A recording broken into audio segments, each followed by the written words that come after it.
They are asleep. Sending package now. What? Don't transmit that. What? What are they sending?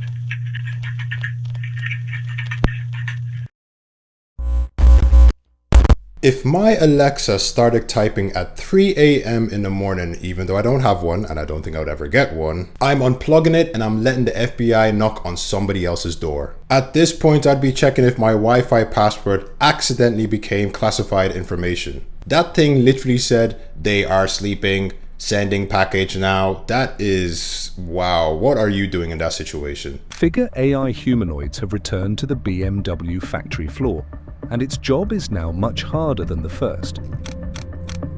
This is Figure 3, Figure AI's newest humanoid, now on the floor at BMW's Spartanburg plant. It's picking up where Figure 02 left off, after that robot helped build over 30,000 BMW X3s last year in the body shop. But Figure 3 isn't repeating that job. It's tackling something much messier, sequencing. Parts arrive unsorted in random orientations. Figure 3 has to see them, sort them, and load them into a trolley, in the right order for the right car. Then it does something Figure 2 never did. It grabs the loaded cart and pulls it, balancing and stepping while still holding parts. It's powered by Helix 2, Figure's AI system that controls the robot's hands, arms, torso, and feet together in real time. Figure 3 also comes with softer, safer components, wireless charging, tactile hands with palm cameras, and even voice-to-voice communication. It's all happening in Hall 52, the same hall being upgraded to build BMW's next electric SUV, the iX5. Figure AI's CEO says this proves humanoids aren't lab experiments anymore. They're becoming real factory workers. The scariest thing is that everybody that I speak to about humanoids and AI doesn't seem to affect them. It's like you ask them this question, how do you feel about AI and how do you feel about the effect of humanoids in the workplace? And everybody's just like, well, as long as it's not affecting me, I have a job in this position and it doesn't really, I'm using AI the way I use AI. And from teachers to warehouse workers to even musicians, everybody is not safe. This is the world's first fighting league for humanoid robots, drawing over 200 teams from countries including China, the United States and Singapore. The event is officially named the Ultimate Robot Knockout Legend. So far, only 32 teams have advanced to compete for the championship. Judges evaluate key performance areas including motion control, balance algorithms, perception, decision-making, power systems and structural protection. And the prize? $1.5 million. So how are we going to do this? We've been talking about women joining the men's league. Are we going to have robots joining the men's league as well? Because we all know there's going to be a point when robots are going to be fighting for their own rights. The rural upstate New York school district, they're bringing humanoid robot teachers into the classroom. Check out Sally here. That's her name. These students are going to be... See, Sally would give me nightmares if I was in first grade. They're going to have access to these bots. It has silicone it has silicone skin, long brown hair, facial expressions. You can see some upper body movements. I think she's teaching the kids to count on her fingers. I don't know. What class is she teaching? School officials say the robots aren't meant to replace teachers. Instead, they serve as classroom assistants. It's part of a pilot program, and the company behind the robots say they hope to deploy a fleet of robot tutors. Wow. It's all comedy and funny until you find out a robot is coming to replace you in your job. It's only weirder because we've been warned about this for the last 30 to 50 years, between the movies to just general whistleblowers talking about how this is going to happen. But at least we in the community know. We've been reading the books of knowledge for a very long time and we're prepared. I hope. For just $300 a week, you can now rent 800,000 living human brain cells, grown on a chip, and make them do your computing. A company called Cortical Labs sells it. Real human neurons, grown from stem cells layered onto silicon, kept alive by a life support rig that feeds them and clears the waste. An earlier version even taught itself how to play Pong. They call it Wetware as a Service, and you can rent the brain cells in the cloud. The movie Blade Runner spent its time trying to answer one question, and that's, when does a manufactured thing become real enough to start deserving rights? I also want to disclose that nobody is claiming these dishes are conscious, but I've also noticed that nobody's asked. There's an old line in philosophy about how we treat animals, and the question isn't if it can think, it's can it suffer? We just never had to ask that about a computer. We are getting a little bit too comfortable borrowing bits from our brain for computing. Every week there's a new invention that sounds less like a science paper and more like a scene in a dystopian movie. Do you remember at one point the cloud just meant that we were storing images? Now apparently we're renting living brain cells to do our computing. It seems like technology doesn't believe in taking baby steps. But speaking of baby steps, we are still early in this YouTube channel, so if you haven't already subscribed to the channel, hit the notification bell. Do me a favor, like the video right now before you forget, and of course I want to hear your opinions, so put your opinions in the comment section and let's have a discussion about all the clips that are going on in this video. It's very weird, but anyway, I want to hear your opinions. So do that. Some of you are seeing the hype button as well. Smash that hype button. You have 3 of those a week. Give 1 for your boy at least, all right? And I'm not going to hold you hostage at all. Let's move to the next clip. Hello. God bless you. Hello. Hi. How are you? Hey, you're scaring my dad. You're scaring my people. You hear me? You hear what I'm saying? God bless you. Leave me alone. Some of you might have seen this video of Shia LaBeouf confronting his alleged stalker. You know, the woman who's been driving around the country, the one who has made thousands of videos of Shia LaBeouf. Hi Shia, it's 4 p.m. June 30th, 2026. I'm going to Sedona, Arizona now. I threw it in the driveway, the note for you, Shia. And I'm not talking about the public figures driveway. So, I'm going to talk to you later. I love you, Shia. Thank you so much, Shia, for watching. She was even arrested after finally meeting Shia. The woman who recorded Shia LaBeouf asking her to leave him and his family alone has been arrested for stalking. Louisiana police arrested 40-year-old Alyssa Couture on Monday and booked her on a stalking charge. Now, it's easy to say she's just someone struggling with mental health issues. Someone who wrongly believes she's married to Shia LaBeouf. But some people are looking at her earlier interactions with police, and they think something about it just feels strange. So I got calls from 2 different people on Facebook that are friends of yours, and they're concerned that you might hurt yourself or someone. They said that you're posting that you're married to Shia LaBeouf. I'm not married to the clone Shia LaBeouf. There's someone that's had their identity stolen named Shia LaBeouf. I'm not posting, and I repeatedly say on the internet that I'm not posting to people in regards to Shia LaBeouf, the clone, or the celebrity. I'm not. They said there was something about you. They're trying to illegally frame me. With him or something? No, I never said that. They're trying to illegally frame me and get me in trouble because they're trying to criminally frame me and saying that I'm harassing the celebrity. I'm not harassing the celebrity. I'm not. There's something very strange going on where my DNA was stolen. My mother, Deanna, sold my DNA in Los Angeles. And something happened with my DNA, something happened with my husband's DNA. And we're in a very dangerous situation. His name is Shia LaBeouf. It's not the celebrity name Shia LaBeouf. People are getting confused. So the only thing I need to be concerned about is, are you thinking about hurting yourself? No, I am or not. Anyone else? I am not thinking about hurting anybody. I'm not thinking about hurting anyone. I'm not thinking about hurting myself. I am in a lot of danger. I'm trying to, I told you I've reported reports in regards to people attempting to try to hurt me and possibly not make me be alive. There's a ton of things that's happening in regards to the crime that's happening to me, but besides that, no. These people that are reporting are trying to illegally frame me as talking to the celebrity. I'm not talking to the celebrity. It has nothing to do with the celebrity Shia LaBeouf. All right, that's all I needed to make sure you're not thinking of hurting yourself. No, I'm not. All right, well, thanks for talking to me then. Thank you very much. All right, have a good night. You too. I don't even know what to say about this. This is just extremely bizarre, but we are not strangers to bizarre cases on the internet particularly. Where's Bigfoot? He's moving. He's not near that tree. Oh, I thought he was across the road.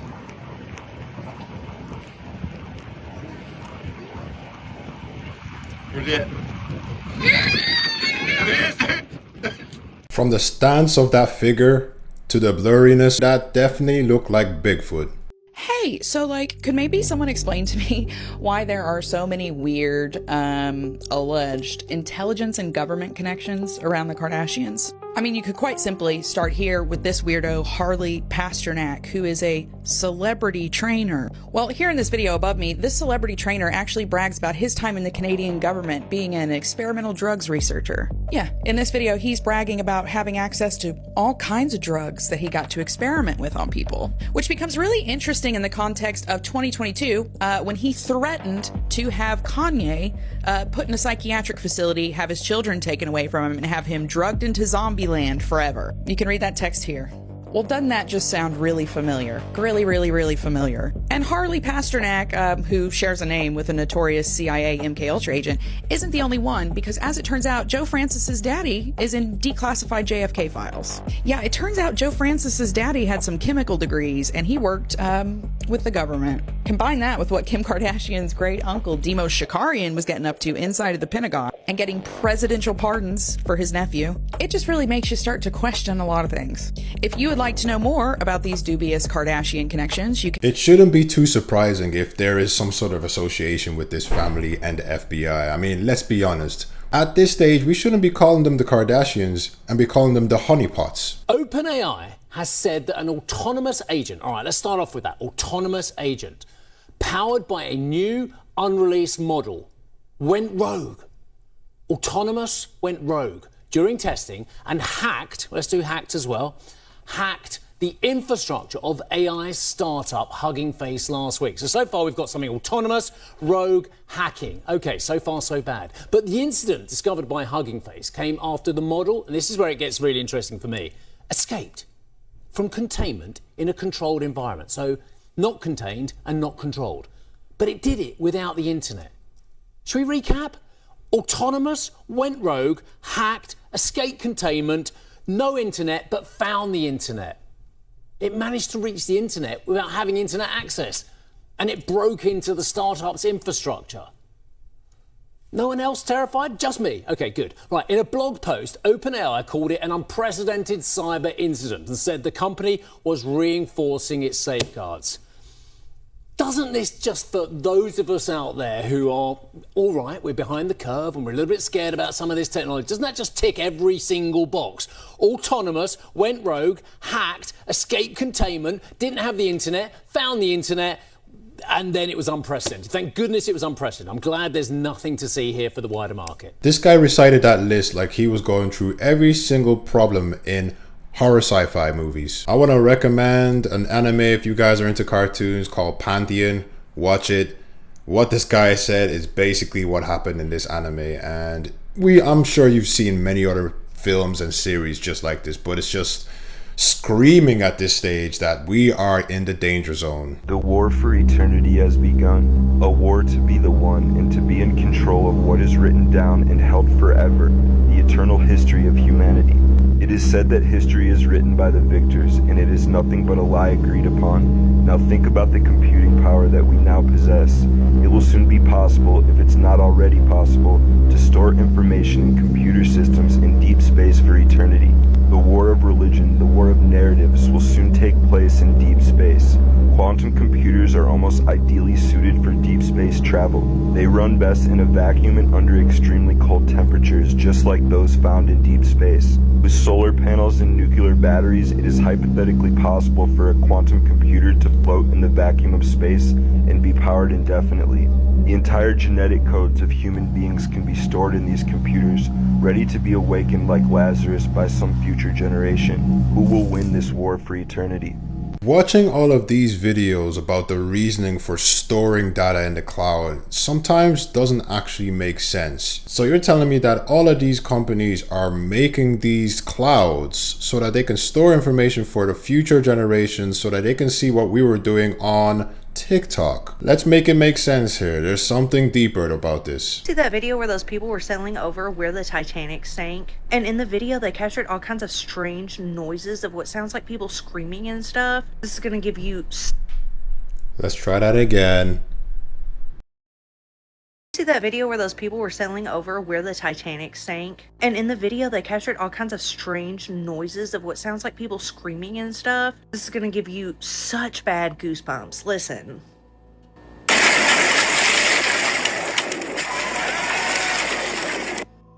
So in the first one, you can actually hear people screaming help and hey, like a lot of people. This is the second time they sailed over it. This is the second time they heard it, so they recorded it. Listen.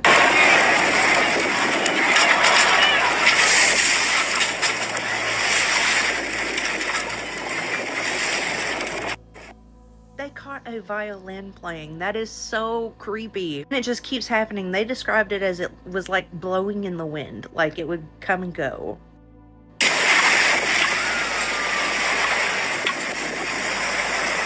Now, I have heard before that water is like a record, that it will record things. It keeps a memory of things. So maybe this is some sort of residual type of haunting over top of this super tragic accident. So I need someone who's listening to this who has the answer, because I know a lot of you do have the answer, to explain this, because it's not making sense to me. Well, now this is pretty strange. Take a look at this. So a woman in the UK is reporting that she had witnessed this go across the moon, and she took pictures of it.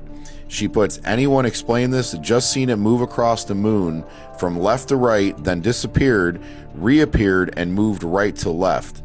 And then she puts West Midlands, UK, and timestamps it. Now, I did a little research into this, and it seems like it wasn't just people in the UK that have witnessed this, but also in the States, other countries.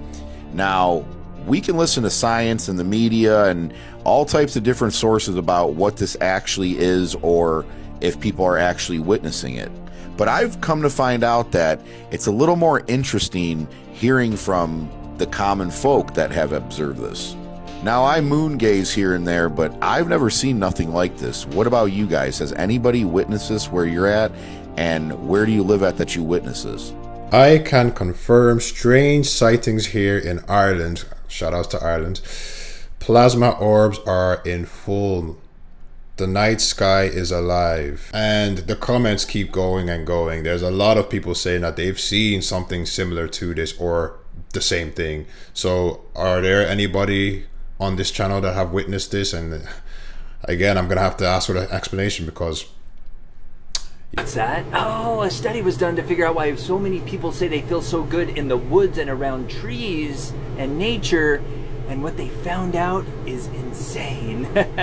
Tell me more! There's this study done that was in Japan where they had people go out in the woods for just one weekend, and then they actually tested their blood to figure out what was going on, if anything, or if it was just something in their head that made them think they felt good in the woods. But what they found out is that trees emit these chemicals called phytoncides, and they found that when you inhale these phytoncides when you're in the woods, it triggers a massive spike in elite white blood cells that go in and try to track down anything that is trying to harm the body, and then it takes it out. Meaning it would take out virus-infected cells as well as tumors. They ended up finding out that this one weekend in the woods and inhaling those phytoncides that the trees emit lasted and gave that immunity boost for up to 30 days. Oh, goody. This is great. I love this, because we are getting... of course, you should probably do your own research as well. All this information is all for entertainment purposes, but I think it's great because we are getting information to research. And if this is true about the trees emitting some sort of substance that fights viruses within our body and replenishes our white cells, essentially, right? That's how he explained it, I believe. We, by nature, came from nature and are supposed to be in nature, and we will go back to nature. So even going into nature like this, where there's complete silence, because I was out in the countryside recently enough in France. Thank God for my privilege, should I say, for a wedding, just to say. It wasn't like I was just on holiday. I'm a busy man. Why am I explaining? I don't know. Let me continue. So yeah, just being out there and being in the countryside and hearing crickets and being in the nature, and yeah, you know, you forget that sometimes living in the city like I do, where there's just constant air pollution, noise pollution. You're in your house, electricity is always on, you know, your Wi-Fi router, your TV is on standby, microwave, all the stuff. All of these radiations, all of these frequencies that we never think that, oh, all of these things are going to affect our internal organs. We don't think that. It's just like, oh, whatever. Do you know what I mean? But yeah, I am not surprised about this study. Do you know what I mean? Not only do we need to be in nature and to allow to breathe in nature, but also grounding, which we've spoken about many times in this channel.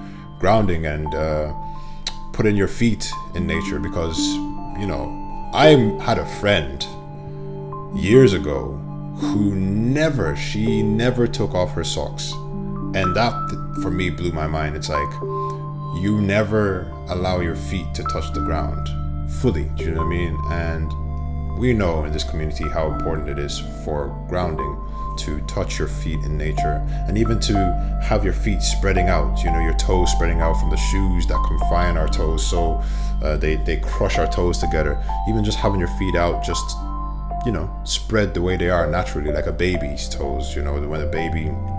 Yeah, I think actually we need to look at the nature of how babies move, do you know what I mean? Because babies, I feel like, are closer to how we naturally are than we grow up and get integrated in society. I'm ranting here, and I don't mean to, but I think you guys understand what I'm trying to say. I think this is important. I think it's very important to take the time to go into nature, take the time to ground yourself, take the time to disconnect yourself from the internet, disconnect yourself from the electricity, disconnect yourself from all of these things that society is trying to incorporate as normal in our lives. So yeah, this is great. I love information like this so that we can research more and expand our minds even further. That's the last video I have for you today, guys. Newcomers, you'll see a video pop up right here at the very end. Click it, it's recommended just for you, and I'm gonna see you guys in the next episode. Take care of yourselves and stay curious. Peace. We're gonna call this the infinite candle now, because what in the entire heck?